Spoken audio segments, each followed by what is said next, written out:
Always a pleasure and an honor to come your way and do life with you. This is Family Affairs and it's coming your way from Rebecca's domain. Today, there are two most important people in the Bible that I have found that I will want us to consider, and I believe that it will be of great help to somebody. Today, I'm talking about no other people than Mordecai and Haggai in the book of Esther. So please travel with me as I talk to you about them. Yes, why am I talking about these two people, especially Mordecai, today? There are a lot of mothers and fathers that have prayed and wished that their daughters and their sons will go into good families. They will find good jobs. They will do well in life. And yes, their wishes came true. They are doing it. They are doing well. They've got good jobs. They've got good marriages. And when they got them, we the parents, instead of praying for them, instead of standing in the gap for them, that whatever God has given them or whatever they have found will be sustained or will be protected, we are rather calling and making demands. Give me this. I want that. I want to travel here. I want a new home. I want a new car. Always calling to make demands. And these are having a tone on the lives of your children, and you don't know. And your children themselves don't even know what it takes to be retained in the marriage or what it takes to be retained in the workplace, because they've got the charisma. Yes, they have the certificate and they've got all the technical know-how, but the anointing to be retained in the job is not there, because some of them don't know how to pray. And even if they know, they are busy. They are busy. And so they are not actually enjoying the marriage or the work as it's supposed to be. Some of them have lost it. Some of them are on the verge of losing it, and they don't know what to do. So today I came to you, parent, to talk to you. Please.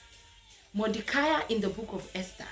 Bible says that when Esther got to the palace, this man in the Esther chapter 2 verses 11 will wake up every day, and whilst he was working, and then he will be pacing, he will just be moving to and fro, trying to find out how Esther is doing, trying to find out what is going on in her life. Then when Esther got married to the king, this man never demanded for anything from Esther. He did not call Esther to say that, Esther, I prayed for you. That is why you are in the palace. So I want to come to the palace. He still stayed at the gates. So when Haman was plotting against the Jews, this man heard it and went to report to Esther, so then she will know what to do. So then she will do something about the situation. Mordecai became the eyes for Esther. He became the ear for Esther. He became the mouth for Esther. He was the gatekeeper for Esther, because Esther was busy in the palace. My dear mother, my dear father, please get up. Be the Mordecai for your son. Be the Mordecai for your daughter, because there is a Haman who doesn't understand why the Jews are doing well, who doesn't understand why Mordecai is at the gate. And he's planning against you. He's planning against your daughter. He's planning against your son. He's planning to elevate all of them. He's planning to evict all of them. He's planning to kill all of them. And you are sleeping. Please get up.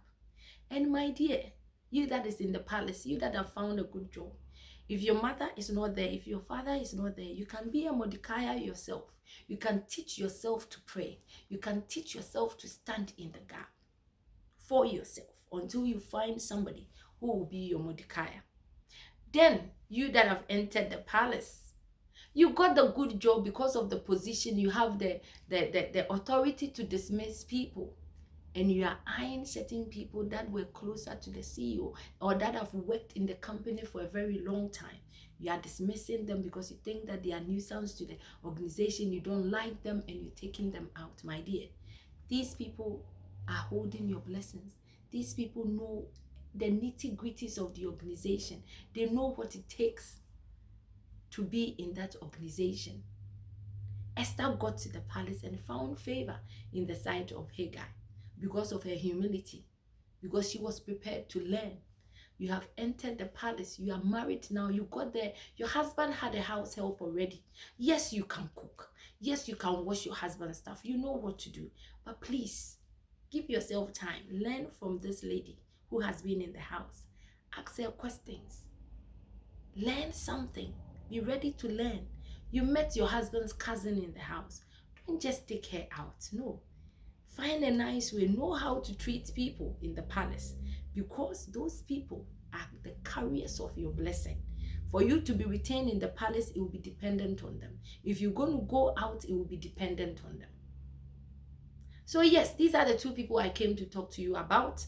I pray that it goes a long way to help somebody. That listen, you need a Mordecai. You need a Mordecai. You need somebody to stand in the gap for you. And then you need a Haggai, somebody in the palace who will tell you what the king wants. God bless you, and I pray that this message goes a long way to help somebody. Have a blissful day.